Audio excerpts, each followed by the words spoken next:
Today, we are joined by Felicia George to talk about when Detroit played the numbers. We're very happy to have you all with us. If you're interested in similar author events, this is actually the last author event of the year already, but we have a ton that we have scheduled coming in the new year. So please check out aadl.org/events to learn more about those. But today, we wanted to welcome Felicia with us. Again, for When Detroit Played the Numbers, please join me in a round of applause for Felicia B. George. Thank you so very much. Okay, so first of all, thank you guys so very much for taking the time to join me, because you could do anything you want today, but instead you're spending a Friday evening with me as I talk about something that I'm very passionate about and I can go on and on and on for forever. I always like starting these by asking, does anybody know what playing the numbers is? Tell me, what is it? So basically, like when I saw, first of all, I didn't read the book. I was just Okay. excited. I wanted to know more about it. Like when I think about it, I'm like, it's like I think about like living in Quincy Mafia and playing like numbers. So like for example, horse racing and any type of gambling and like fixing.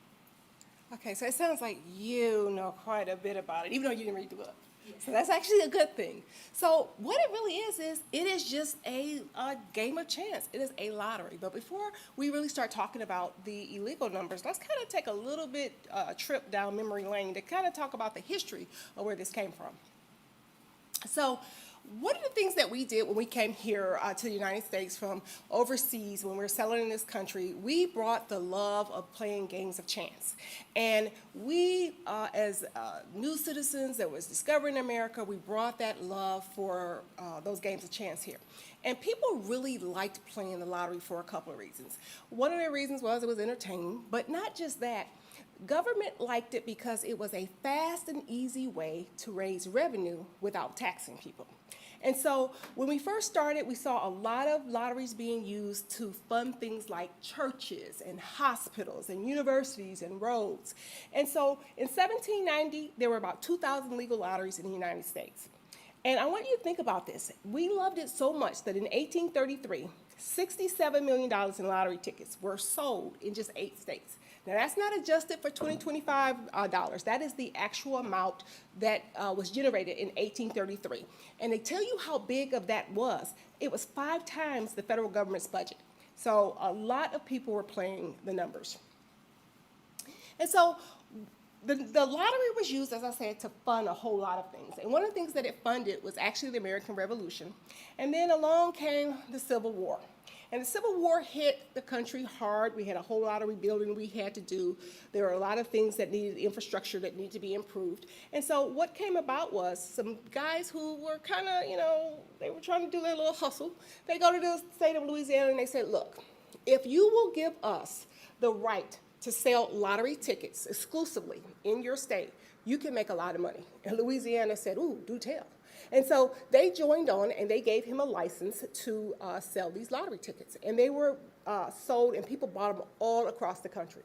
But one of the things that was really interesting about this was when they started this lottery, initially, it was filled with a lot of pomp and circumstance. They would have these drawings where they would have these beautiful ladies in these gowns that would come, and they would have 2 guys that would pull the numbers, and they would hand the numbers to the ladies, and the ladies would then walk them up to the stage, who would sit on the stage were generals from the Civil War, and they would take them and they would post the winning numbers. And so it was a lot of entertainment in this. And I tell you this story because we're going to fast forward a number of years later, hundreds of years later, and you're going to see we kind of do the same thing. So history really, really repeats itself. So Louisiana Lottery is started, and here it goes. 1868 to 1892 was when it was in operation. These are some of the first tickets. And what you're going to notice about it is with these tickets is that, and I don't think I have a pointer, is that you did not have the option of actually choosing your own number. Okay, you bought the ticket number was drawn, and so you didn't control that number whatsoever. And this went on for a number of years. But one of the things that's really, really interesting about us as a new country, here we are, we're really loving this game of chance, but it kind of flew in the face of our American value systems. Our American value system of, working hard, pulling yourself up by your bootstraps. This flew in the face of that. And so it went against that old Protestant work ethic. And what would happen is, slowly but surely, fraud started really entering in how the lottery was ran.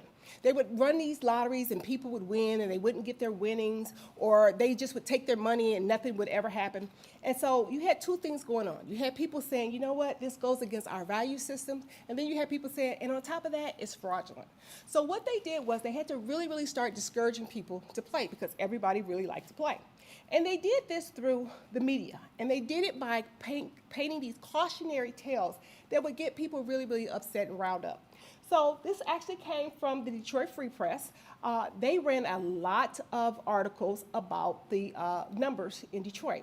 And so this is a quote: "There's very few coons in Detroit that don't play policy, I'm telling you. And then again, there's as many white folks into it as coons." And so they made it a racial thing. And they made it where, you know what, only ignorant people would play. And then they started telling these cautionary tales that would say, you better be careful because if you play these games, you're going to lose your mind. One of my favorite stories that they actually printed in the paper was a story of this man who had worked for a number of years saving money to buy a house. And he had thought he had finally had enough money to buy this house. He found the one that he wanted.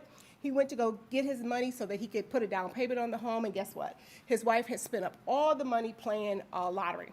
And the story goes on in the newspaper to say he lost his mind, he went crazy, he went insane. And so it was like, hey, don't do that, don't play these games because it will come back and it will bring harm to your family. So those were the stories that were told. So as they're pushing this, slowly but surely, every state in the United States began to make it illegal. The federal government made it illegal for you to send it through the mails. And so that kind of really, really killed the lottery, especially in Louisiana. The lottery was not able to renew their license. So by 1908, it was declared dead in Detroit. Now, even though it was illegal from 1868 on in certain areas, it would still hang on illegally for a whole lot of years. But what was really interesting about this, right at the same time that the Louisiana Lottery was losing their license in 1892, this man, John Roxborough, was born. And he was born, as luck would have it, in Louisiana. And his name may sound familiar to you. You'll find out why in a moment. But he came from a family where his dad was an attorney and his mom was a school teacher. And the expectation was, these were very highly educated blacks. They're in Louisiana. His father was having a really, really hard time running his legal business. And so they migrated north like a lot of blacks did, came, settled in the north end of Detroit, opened up his law practice, and he had 4 sons. And John was one of the middle sons. And the expectation was they were to do just like their dad. They were supposed to follow in his footsteps, become attorneys. The father ended up dying pretty young in his 50s. And slowly but surely, the brothers, as they got older, they didn't start off kind of right. One brother actually became an attorney. He would eventually go on to become Michigan's first black elected official for the House. But before that happened, John was also in college with his brother. And John started out right. And after about a semester, he said, you know what, this college is just not for me. He said, I will be darned if I decide that I am going to go to college, get all of this education, become an attorney like my dad, and then when I graduate, the only thing that I can look forward to do is becoming a porter or a janitor. He said, no, what I'm going to do is I'm making a promise to myself. I am going to make it. And when I make it, I'm going to take care of myself. I'm going to take care of my family. And I'm going to take care of my race. And so he is one of Detroit's first race men. And that's pretty much what he did. So he first, when he dropped out of college, he got a job. If you know anything about the times, he was working for the post office department. And if you work for the post office, that was a really good job to have. So he was doing that for a while, and on the side, he had a business, and his business was as a bail bondsman. And one night, he went to go bail out a man from Kansas City, and the man that he was bailing out happened to be a numbers or policy operator. And he has a conversation with John, and he said, you know what, John? He said, I don't get you guys here in Detroit. He said, what are you talking about? He said, you guys have all of these people here. You're making money hand over fist because of the automotive industry. He said, but you guys do not have any policy houses. And John said, well, what is policy? And he said, you know what? I'm going to tell you how it works. And I'm telling you, if you invest in this game of chance, you will make a lot of money. And sure enough, John listened to him. And so what he did was he explained how the game went, and this is how it goes. So It depends on the operator. Each different bank, and that's what each different organization would be called. They were an organization or a bank or a house. They all had their kind of different rules. Some of them would draw 12 numbers, some would draw 24, some would draw 36. And these numbers range from 1 to 78. So the first picture you see is someone's hand is going into a wooden barrel. And in that barrel are the numbers 1 to 78. And he's going to pull it out, and another way they would do it would also be just taking it out of a cloth. That's what the middle picture is. And what he has in his hand is a little rubber capsule, and in that capsule is one of the numbers, is one from 1 to 78. And once those numbers were pulled, then you would have to print them out, and those are what the sheets are to the far right that have the winning numbers for that particular day. But let me explain a little bit about why this was really, really significant. First of all, for a nickel bet, if they pulled out 12 numbers and you guessed 3 of the 12 numbers correctly, you would win $10. And that was a lot of money in 1919. For a penny, if you bet on a single number, you win a quarter. But even though this game was very profitable, if you were lucky enough to win, the odds were against you. But it wasn't just that. This was a game that took a lot of manpower to run. So you had to have a crew of people that were your salesmen. Those were your numbers writers. They were the ones that would go door to door, house to house, neighborhood to neighborhood, and they would take people's bets. And after they would take their bets, then they would have to take those bets and they turn it into what's called a collector or a pickup man. The collector or pickup man would then have to take it to wherever the organization was housed at. There at that organization, they were cashiers, they were secretaries, they were ticket checkers, they were there. And so they all had a job. There was also a manager who managed all the operations in this particular organization. You had to have a way of having an audience that could kind of watch when you pulled the numbers so that people would know it wasn't fixed and that the numbers were legitimately pulled. Then after you pulled those numbers, you had to have a way to print them out so people knew what the winning numbers were. Then you would have to somehow get those printed numbers out back to the neighborhood so people could see it. And if you had a winner, then those pickup men would give the money back to the numbers writers who would have to go back into the neighborhoods and pay off the winners. So you see, it took a lot of people to make this flow, but it worked and they did it for a lot of years and became very, very profitable. But for about 10 years, they did that. But in 1928, things really began to change. A few years prior to that, a man named Casper Hostin, he was a janitor out of New York, and he was also a policy operator. And he was sitting in his janitor closet one day, and he was looking at the newspaper, and he was really noticing how in the newspaper they would print clearinghouse totals. So clearinghouse totals was the amount that banks would close at every day. And he noticed every day the numbers were different, and that fascinated him. And he said, you know what, I think we can really come up with a new game out of this. And he came up with a game called Numbers. And how it would work was simply this. It was very easier to understand. It wasn't as lot of rules as like it was with policy. It was very straightforward. All you would have to do is choose 3 digits ranging in numbers from 000 to 999. The winning number was based on, here in Detroit, horse racing totals. However, in New York, it was actually based on the clearinghouse totals. And the reason why they chose that is because the number changed every day.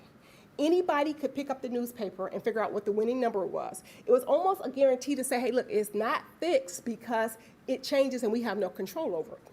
But here in Detroit, we have to be a little bit different. And so we decided we were going to use horse racing results instead of the clearinghouse results.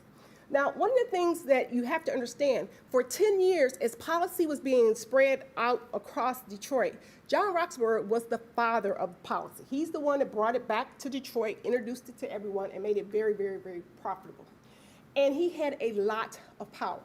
And these guys were so well organized that once a year they would go to Arkansas and they would have conferences or summits where they would talk about trends and things that you needed to be aware of and new technology and how they could run their organizations effectively. And so when they learned about numbers, it spread across the country as well. But we decided here in Detroit, because John Roxburgh was the father of policy, that we were going to use the horse racing results instead of the clearinghouse. And how it worked was simply like this. You see that ticket in the middle. I know by looking at it that the date is July 8th, 1937. We know that whoever played this ticket played the number 801. there's a box around the 801, and what that means is they boxed it. So any combination of 801 they bet would win. So if it came out 801, 108, 018, guess what? It was a winner. We know that this was played in John Roxenborough's organization because in the bottom left-hand corner you see B4. His organization was called the Big Four. So think of that as like his logo. So that was his logo that marked his house, because you couldn't just willy-nilly play with one person and try to get paid for another. So you had to have your ticket that showed who it was you actually played with. And there were a lot of number houses across the city of Detroit. There were the Big Four, the Yellow Dog, the Great Lakes Mutual. There were a lot of different ones. We know that whoever played this probably played the number for 10 cents. Could have played it for $10, but I doubt it, from 1937. And they were betting on the first 3 races. We know that because at the bottom of the ticket it says 3RA. And what that means is they are going to take the results of those first 3 races that are going to be printed in the Detroit Free Press, the Detroit News, the Detroit Times. And so what would happen is on that particular date, they bet that 801 was going to fall. When the mutuals was printed in a newspaper, how you determine the winning number is you look at the first digit in front of the decimal point. So because they were looking at the first 3 races, that would be 1 race paid, 2 races paid, 3 races paid. And so the winning number, with each digit in front of the decimal point, was 874. So that was the winning number for that day. It was a nickel bet, and a nickel bet would get the person $25. So when this first started in the city of Detroit, they were doing about $10,000. He was about $10,000 a day, daily, in these sales. By December, that number had tripled. And then yearly, they were estimating, because it's illegal, that they were generating anywhere from $3.65 to $10.95 million. So that is a lot of money that was going on with this illegal lottery. People always say, okay, well, why do people play? And some of the reasons are obvious. People play because they wanted to win. For some people, they wanted to be entertained. For some people, it became a challenge. They really, really felt that they could figure out how the number was going to fall. They would come with all these great systems. So for some people, it was a habit, just like anything else. It was a vice. For some people, it was a way to socialize, because people would actually come together to discuss what the winning number was, or what number was played, or if you had a dream, or what was your lucky number that you were looking for at that day. Some people played for support, because these guys, they were making a lot of money off of the pennies, nickels, and dime bets from the community, but they were also giving money back to the community. And we'll talk a little bit later on about the reciprocity that kind of went on and how these guys were taking care of their community. And when people played, they had different strategies. So you had some people that played because they had a lucky or favorite or a special number. It could be your date of birth, your child's date of birth, your wedding day, the day you graduated. For some people, they relied on a higher power. Some of the actual preachers throughout the city would actually sell different numbers to people that would come and would make donations to the church. Some people would go to church to hear what the hymn number was, or they would hear whatever the Bible verse was, and that's what they would play for that day or for the week. Some people were hunch players. Those were ones that you go to the grocery store and your bill comes to $1.23, and you're just like, oh yeah, that means something. As I said, some people had systems, and I've talked to people who claim to have systems, and I don't care how many times I talk to them and they explain them to me, I can never figure out how their system worked, but they swear by them.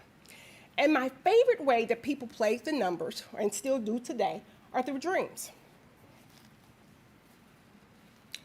And with dream books. So if you don't know what a dream book is, think of it as like a dictionary, where you could look up a keyword, and it would give you a 3-digit number that would correspond to that keyword. So let's say, for instance, you had a dream about a black cat, and you looked up the word black, and it would give you a 3-digit number. You look up cat, it would give you a 3-digit number. Some people would do it if something happened to them. So they didn't have a dream. They're walking down the street, and a black cat walks in front of them. So they grab their dream book, and they look it up.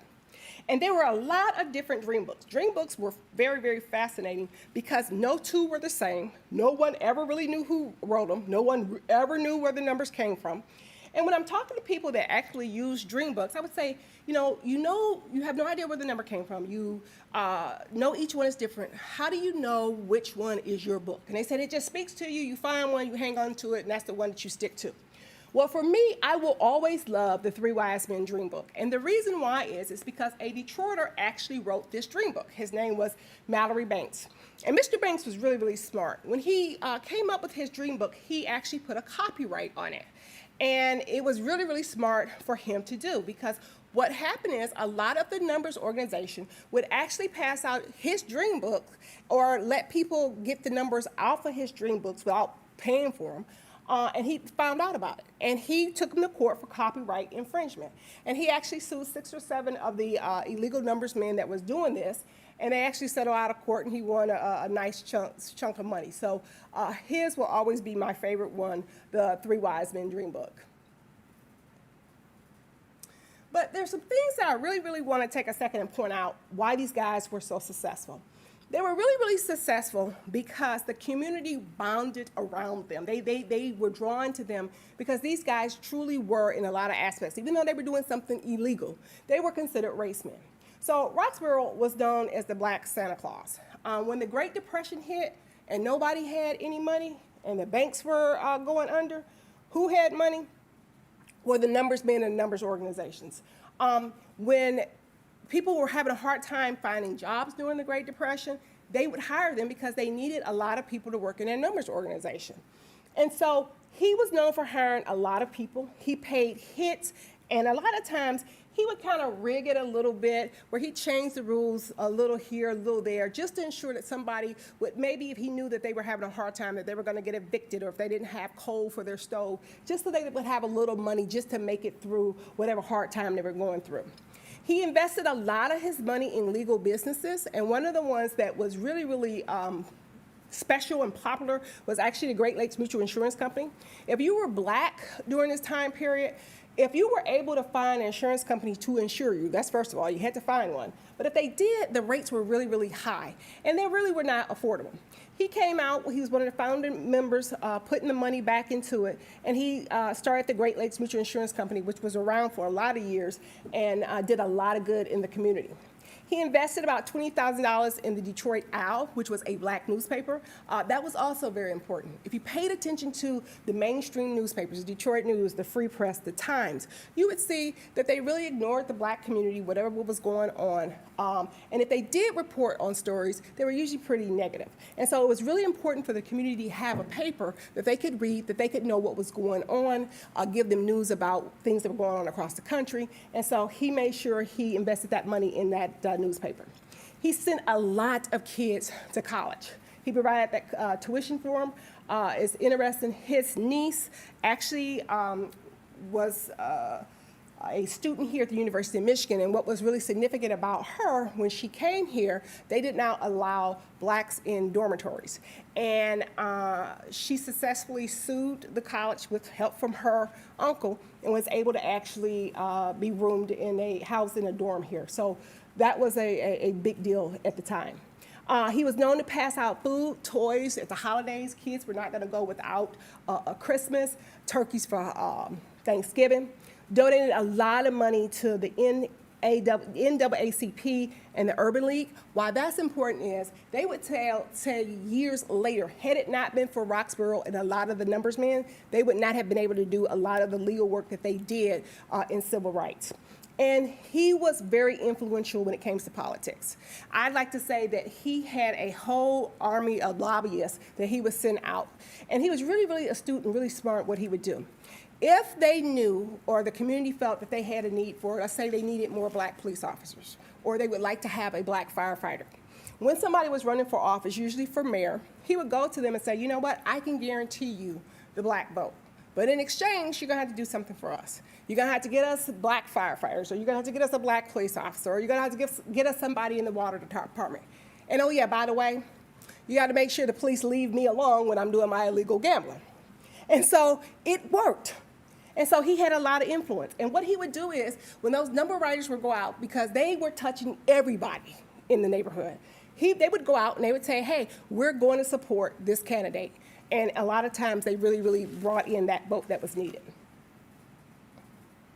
But if his name sounds familiar, he's most famous for being the manager of Joe Louis.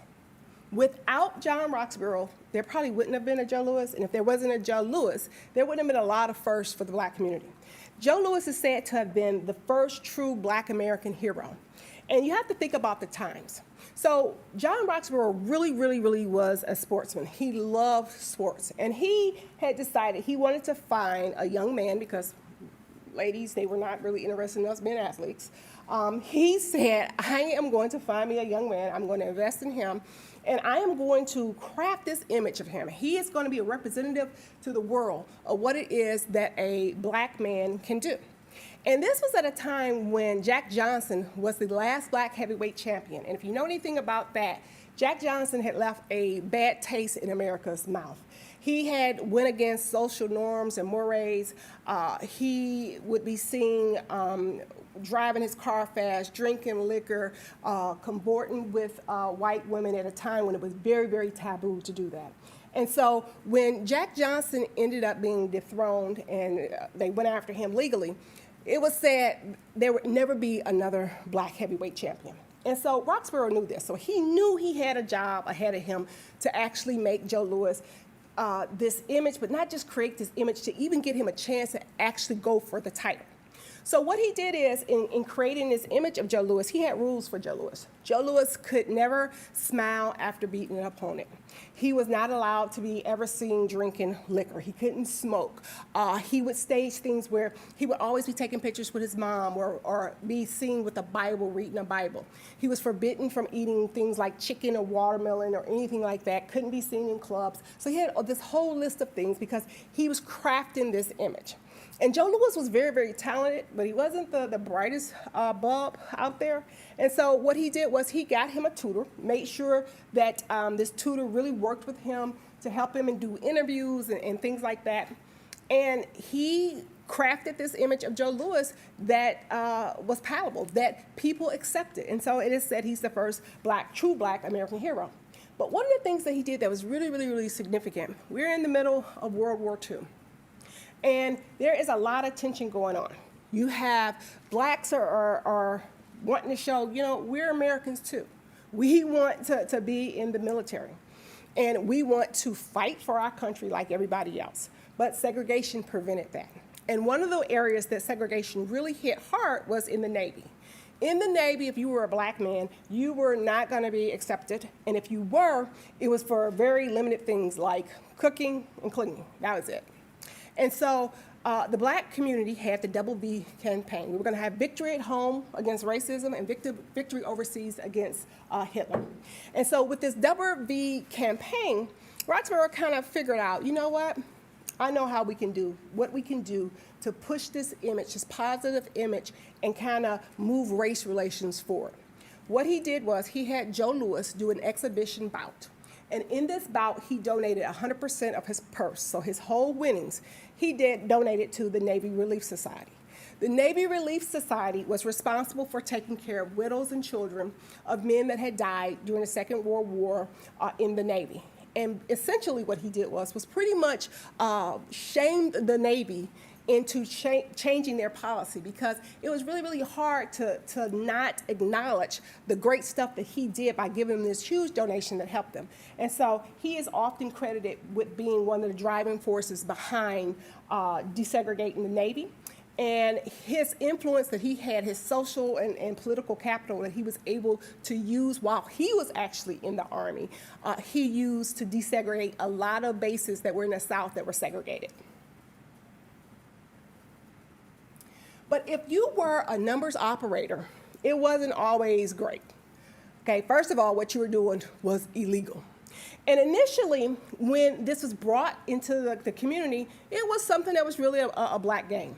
But you had, prohibition was going away. The mafia started slowly trying to figure out, what are we going to do to diversify, okay?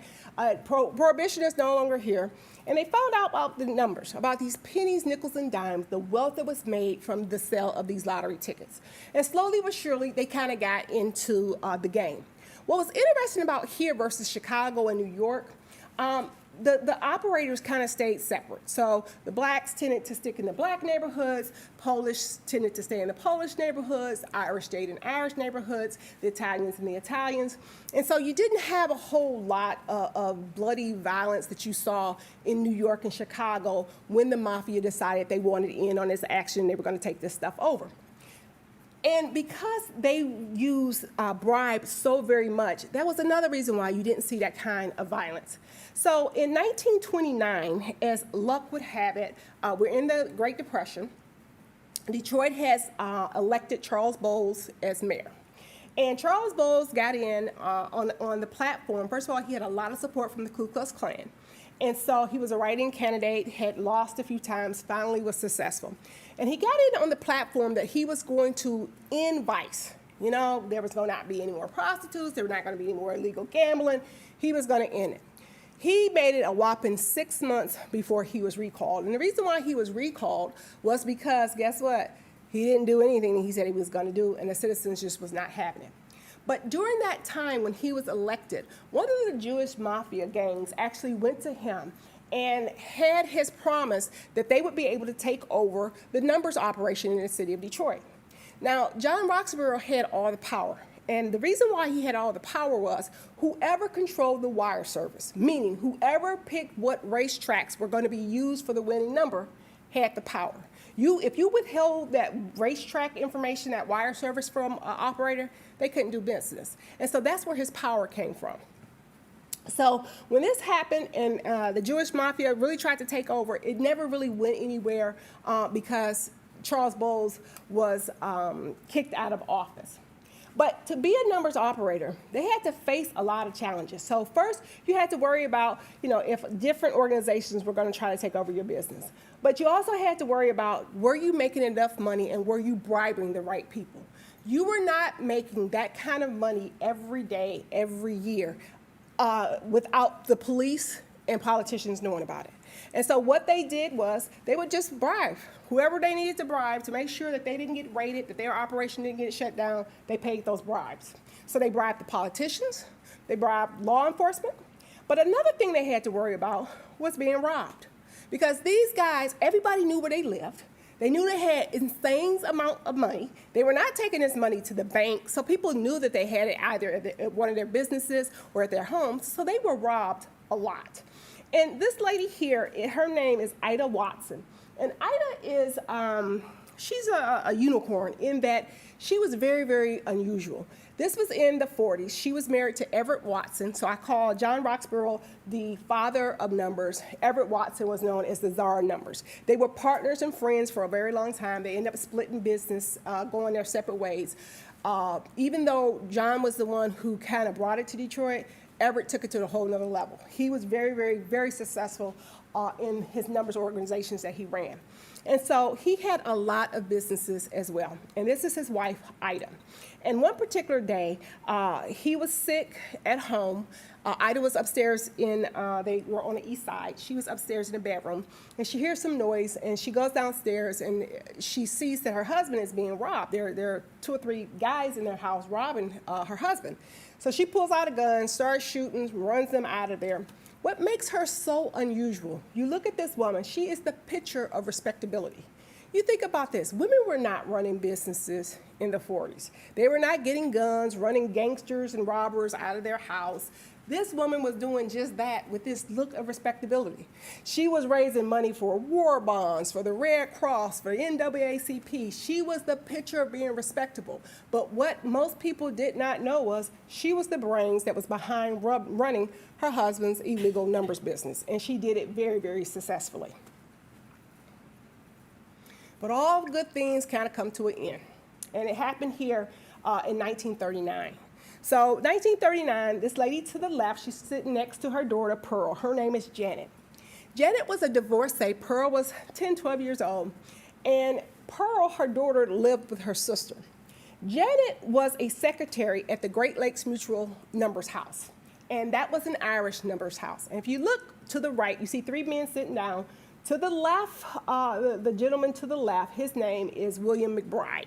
That was her boyfriend. She called him her Billy. And Billy gave her a Dear John letter in reverse. He dumped her. He said, you know what, Janet, I'm a scoundrel. I'm no good. I'm low down. You can do better than me. You need to go find yourself a man. But Janet wasn't having it because she loved her Billy. And she told him, you know what, another woman will have you over my dead body. It's not going to happen, Bill. And he said, it's over. So one particular day in August, she went and picked her daughter up from her sister's house, took her to Belle Isle. They spent the day together. They had dinner that night. She leaves her daughter at the boarding house that she's staying at temporarily. She goes to see Billy because she's going to give him more and more chance to come to his senses, right? Once again, she pleads her case. Once again, he says no. He ends up leaving her, meeting up with another woman, going to a hotel, spending a night with this other woman in the hotel. What he did not know was Janet went back home. She got Pearl, put her in her vehicle, ran a hose pipe from the exhaust into the interior of the vehicle, killing herself and Pearl. But before she killed her daughter and committed suicide, she had sent a lot of letters everywhere. She sent it to the governor, to the state police, to the FBI, the Detroit News, the Detroit Free Press, the Detroit Times, anybody that she thought would pay attention. And around her body, she had a bunch of letters. And in these letters, she says, you know what? There's a lot of vice going on in the city of Detroit. Everybody's on the take, and if you want to know about this vice, if you want to know about the corruption in the politicians, all you got to do is talk to William McBride. He's behind it. He can tell you he's paying people off. That's who you need to talk to. So her body is found the next day. And in the letter, she said, the Detroit police are corrupt. They're going to try to cover this up. And sure enough, they did. So William is playing golf with the man in the center. The man in the center, his name is Lieutenant McCarthy. And him and Lieutenant McCarthy are playing golf. Lieutenant McCarthy is on the take. He's taking bribes. And it hits the newspaper about Janet's death and her daughter. And William finds out about it. He panics, and he heads south. He gets drunk, makes it to Monroe. Monroe Sheriff's Department finds him, calls Detroit and says, hey, you know that guy, William McBride, that everybody's looking for? We got him. He's here. He's drunk. Detroit sends Lieutenant McCarthy, who's taking bribes, and they go to the jail to interview him. And just as she predicted, they interviewed him and said, oh, there's no case here. This is a woman scorned. She's lying on this man. He did absolutely nothing. Case closed. What they were not counting on was the citizens of Detroit being outraged. They were upset. This woman is dead, her child is dead, and the police are doing nothing about it. That Sunday, preachers across the city were in the congregation preaching about the evils of gambling, the evils of sin, and they wouldn't let this go. The citizens were in an uproar, and they demanded a one-man grand jury. So a one-man grand jury was convened. Homer Ferguson was the judge who sat over it. It was convened by the end of August 1939, but by April 1940, he was pretty much done with his investigation. 135 people were indicted. Of those 135 that were indicted, most of them were police officers. The trial went about in September 1941. They were found guilty, not all of them, but a nice chunk of them, by December. By January of 42, they were sentenced. And the ones that were sentenced, I'm going to talk about specifically in a second, they were all paroled in October 1946. So who was indicted? Who was found guilty? John Roxborough. He was found guilty. So was Everett Watson. That is Everett Watson in that lower picture that's standing next to O'Hare, who is prosecutor at the time. So John Roxborough received 2.5 to 5 years. Everett Watson received the same. But it wasn't just those numbers operators. There were big names that were also indicted and convicted. The lower left, I love always asking people, hey, who do you think is the most corrupt mayor is for the city of Detroit? And I get all kinds of answers, but I never, ever really hear anybody ever talk about Richard Reading. Richard Double Dip Reading was taking all kinds of bribes. And when it came out that he was up for re-election, he didn't get re-elected, go figure, and he was convicted. And he actually was sentenced to 4 to 5 years for his part in taking bribes to allow illegal gambling and prostitution to go on in the city of Detroit. Along with him is, I love calling him the Teflon Don, that's Duncan McCree. He was the Wayne County prosecutor at the time. Duncan McCree also got 4.5 to 5 years because he received a lot of bribes to ensure that this didn't go on. The reason why I call him the Teflon Don is he had been caught up in scandals for many, many years. One of the scandals he was caught up in was that little pesky group called the Black Legion. Black Legion was an offshoot of the Ku Klux Klan here in our area. He joined that, And when it was revealed that he was a member of the Black Legion, he laughed and said, "Oh, I joined by mistake." And there's a famous picture of him holding the headlines of one of the major newspapers where they talk about he's a member of the Black Legion, and he's laughing because he's like, "Oh, I joined by mistake." Didn't bother voters. They continued to elect him and put him back into office. And then over here to the far right was the sheriff of Wayne County, Thomas Wilcox. Thomas Wilcox took all kind of bribes, but he was super, super greedy. One of the things that he did that was beyond ridiculous was when he was elected sheriff, he made all of his deputies that he appointed pitch in money to buy him a diamond-encrusted badge. And so they probably should have realized what they were getting that first week when they had to buy him a diamond-encrusted badge. But they were all convicted. To this day, Duncan McCree's hat sits outside the Kim Worthy's office. It's sitting on that little plaque with that little newspaper article on it. And the reason why that hat is sitting there is because that was Duncan McCree's hat. The day that they went and arrested Duncan, he was in his office. And they hustled him out of his office across to the police station to fingerprint him so fast, he didn't have a time to grab his hat. And so she leaves this as a cautionary tale to remind prosecutors to always keep your integrity, to always be ethical in everything that you do, and don't ever do anything where they come and get you so fast you don't have enough time to grab your hat. So his hat sits there to remind them of that. So everybody would think, okay, that would be the end of the numbers, right? All those big wigs end up going to jail. Absolutely not. It didn't mean the end of it, because even while they were in jail, even when they were going through trial, numbers were still being played. And it just simply kind of changed hands a little bit. So I like to call this phase two. Phase two is once John went to jail, he lost control of the wire service, which means he lost that power, okay? And it actually shifted into the hands of the Italian mafia. But the mafia didn't take it over 100%. They were still allowing each group to run their own organization. Who came in and took over as one of the heavies for the Black community, who was actually making a lot of money in illegal numbers, was this man named John White. John White was a front man at first. And what's really interesting about him, in 1943, this is after the riots took place in June, this hotel was up for sale, and it was the Gotham. And during this time period, because of segregation, if you were Black and you were traveling, it was very, very hard to find any place to stay. We all know about the Greenbrook and why that was so important, and people staying with relatives or in barns or in houses, wherever they could, because they were denied housing. Well, 1943, the little urban legend goes like this. John White was very, very light complected. He was so light that he was passing. And that because he was so light, they thought he was white, he was able to buy this Gotham hotel. And this became a big deal and a huge pride, a source of pride in the Black community. It was 9 stories tall. It was located on John Arryn Orchestra Place, 200 rooms. Langston Hughes wrote about this. He called it a kind of minor miracle. Thurgood Marshall talked about he had traveled thousands of miles and never stayed in a hotel as nice or as great as the Gotham Hotel. But John White not only ran that hotel, he was also considered a race man. Like John Roxborough, he paid a lot of tuition for kids that had potential so they could go to college. He required all of his employees to be a part of the NAACP, and they also had to be registered voters. He donated a ton of money to them, to the Urban League. But what people didn't know for a very long time, the Gotham had a hidden purpose. And that hidden purpose is upstairs in the penthouse area is where all the numbers operators in the community were running their operations.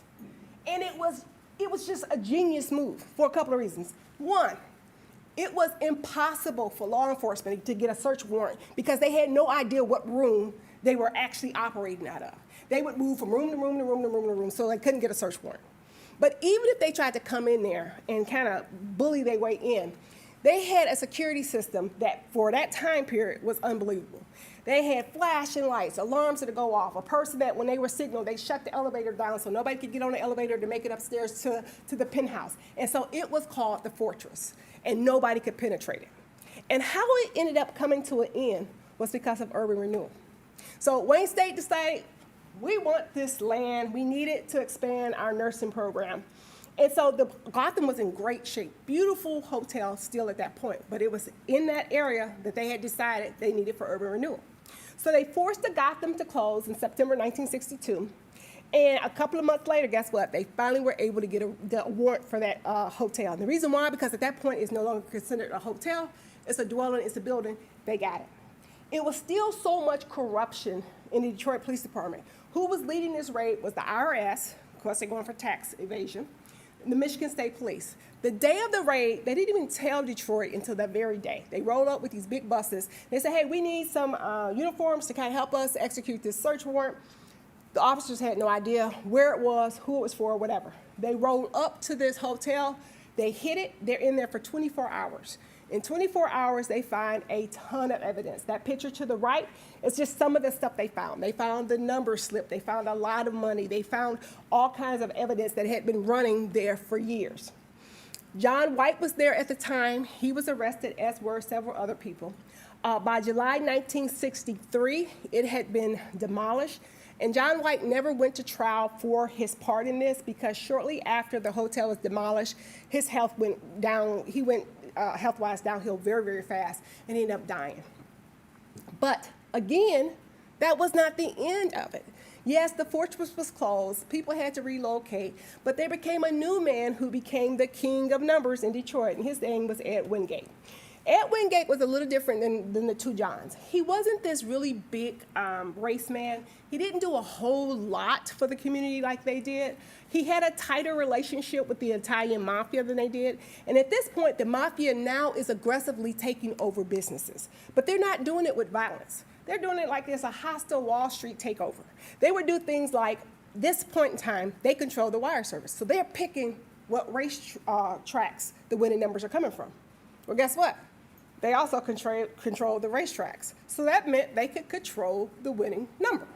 And a lot of times what they would do is they would change the number so that they could bankrupt another organization and they would end up scooping up their customers.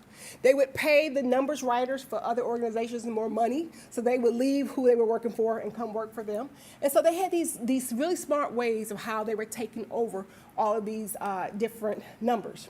So Ed Wingate is still running it big time. One of the things that he did was he loved thoroughbreds and horses, so he actually laundered a lot of money in racehorses, but he also laundered his money with Golden World Records. If you're huge in music, you know for a little period of time, Golden World Records was considered Motown's rival. It wasn't that they had all this great talent, it's just they had a lot of money and their equipment and the musicians that they were able to hire were top notch. Berry Gordy was a little intimidated by it. Eventually he ended up buying Golden World Records and all their business and equipment.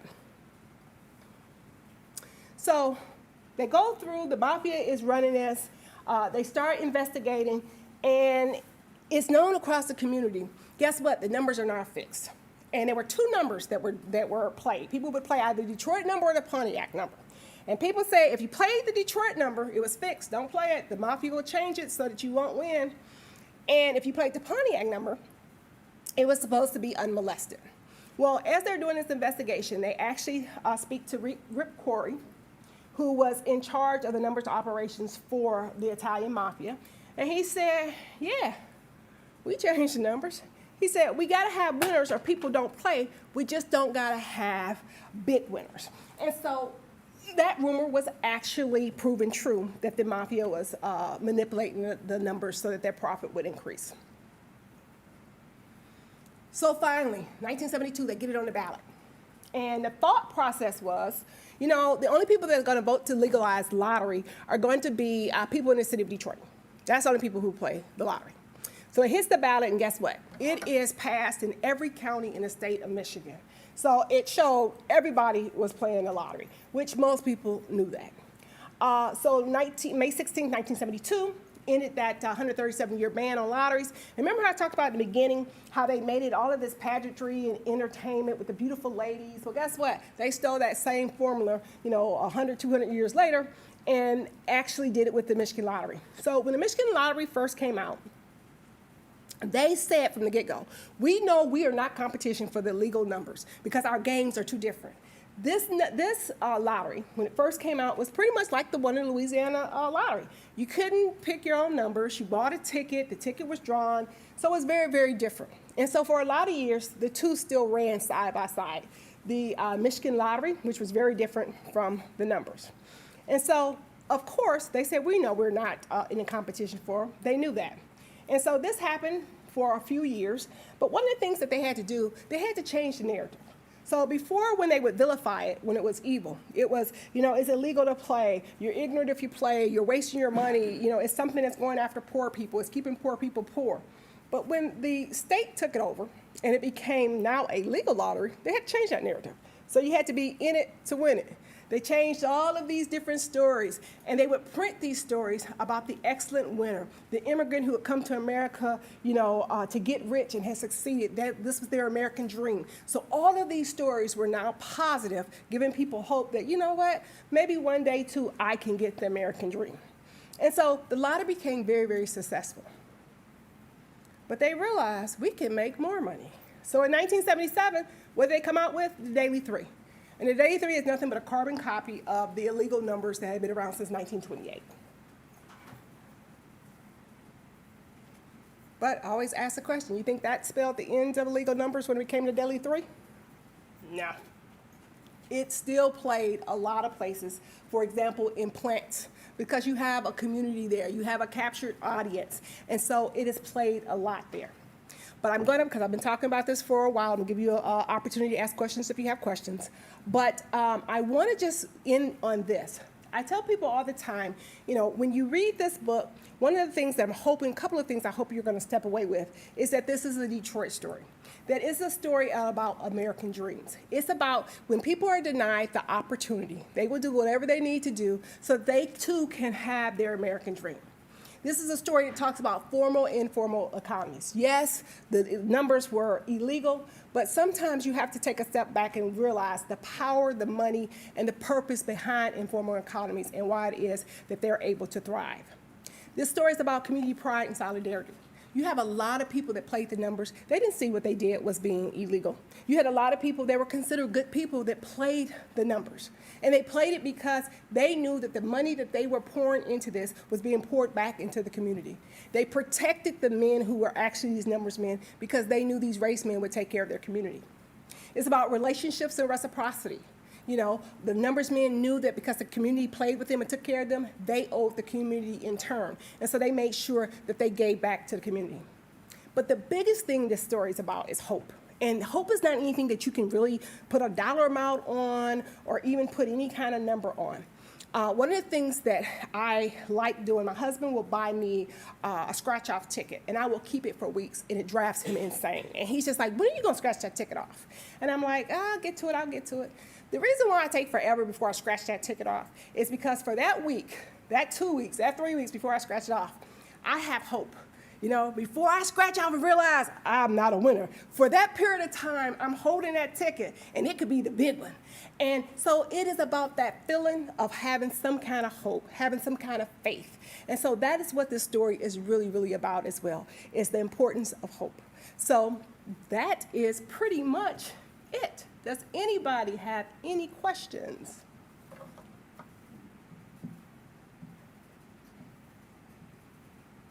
All righty. Thank you guys so very much for spending this evening with me.